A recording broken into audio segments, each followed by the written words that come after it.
क्या सोने की चमक अब फीकी पड़ने वाली है? दुनिया की दिग्गज निवेश बैंक जो है जेपी मॉर्गन, उसने गोल्ड को लेकर एक बड़ा यूटर्न ले लिया है। बैंक ने इस साल के आखिरी तक सोने के दाम का अपना अनुमान करीबन 25% घटा दिया है। लेकिन दिलचस्प बात यह है कि लंबी अवधि के लिए बैंक अब भी सोने पर भरोसा जता रहा है। आखिर ऐसा क्या हुआ? क्या अब सोने में तेजी खत्म हो गई है और इसका भारत के निवेशकों पर क्या असर पड़ सकता है? आइए सभी के बारे में विस्तार से आज की वीडियो में जानते हैं। नमस्कार, मैं आपके साथ तनीषा और आप देख रहे हैं हमारा चैनल बिस्तक, जहां हम लाते हैं आपके लिए सबसे पहले सभी खबरें।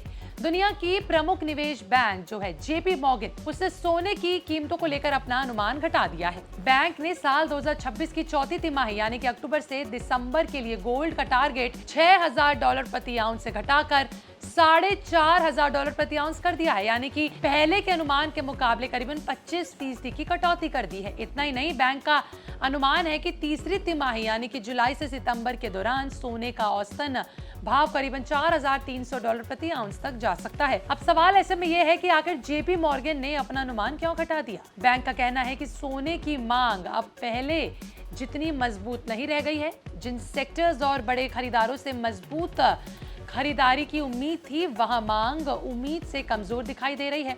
इसके अलावा रियल इंटरेस्ट रेट्स यानी कि वास्तविक ब्याज दरों में होने वाले बदलाव का असर भी सोने की कीमतों पर पड़ता नजर आएगा। जब ब्याज दरों को लेकर अनसर्टेनिटी बढ़ती है तो सोने की तेजी पर भी दबाव देखने को मिलता है और यही वजह है कि जेपी मॉर्गन को फिलहाल सोने में बहुत बड़ी तेजी की संभावना नहीं दिखाई दे रही है। बैंक का मानना है कि आने वाले कुछ समय तक सोने की कीमतें एक सीमित दायरे में रह सकती है, यानी कि बाजार में बहुत बड़ी तेजी या बहुत बड़ी गिरावट की बजाय उतार चढ़ाव के साथ कारोबार देखने को मिल सकता है। हालांकि सभी बड़े ग्लोबल संस्थान की राय जेपी मॉर्गन जैसे नहीं है, बल्कि गोल्डमैन सैक्स अब भी साल 2026 के लिए जो है अपने सोने के भाव को $4,900 प्रति आउंस तक कर रहा है। उम्मीद की जा रही है कि UBS यानी या फिर मॉर्गन स्टैनली का अनुमान जो है वो इससे ज्यादा है। दोनों संस्थानों का मानना है कि आने वाले समय में सोना करीबन $5,200 प्रति आउंस तक जा सकता है, यानी कि बड़े निवेश संस्थानों के बीच सोने को लेकर राय बिल्कुल अलग अलग हो चुकी है। सबके अपने अपने कहने हैं। फिलहाल अंतर्राष्ट्रीय बाजार में सोना करीबन $4,128 प्रति आउंस के करीब पर ट्रेड करता दिख रहा है।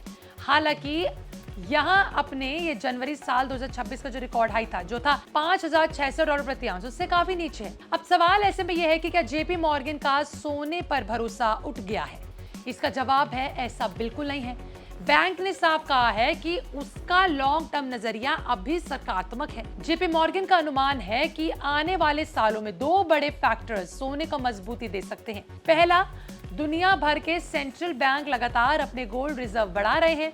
दूसरा, बड़े संस्थागत निवेशक अब भी अपने पोर्टफोलियो में सोने को सेफ हेवन एसेट यानी सुरक्षित निवेश के तौर पर शामिल कर रहे हैं। यही वजह है कि बैंक की उम्मीद साल 2027 तक सोने में फिर से मजबूती देखने को बन रही है। फिलहाल सिर्फ सोना ही नहीं, जेपी मॉर्गन ने दूसरी कीमती धातुओं को लेकर भी अपना अनुमान जारी किया है। बैंक के मुताबिक देखा जाए तो चांदी की कीमत 60 से ऊपर प्रति आउंस के करीब पहुंच सकती है। वहीं प्लैटिनम साल 2026 के आखिरी तक $1,800 प्रति आउंस और साल 2027 के आखिरी तक $1,950 प्रति आउंस तक जा सकता है। जबकि पेंडेलियम का अनुमान यह है कि साल 2026 के अंत तक ये $1,350 प्रति आउंस और साल 2027 से औसतन $1,300 प्रति आउंस तक जा सकता है। अगर भारत की बात की जाए तो यहाँ भी सोने और चांदी की कीमतों में लगातार उतार चढ़ाव बना हुआ है। खबर लिखे जाने तक बात की जाए तो भारत में 5 अगस्त साल 2026 एक्सपायरी वाला सोना 0.95% की गिरावट के साथ 1.45 लाख रुपए प्रति 10 ग्राम के स्तर पर कारोबार करता नजर आया।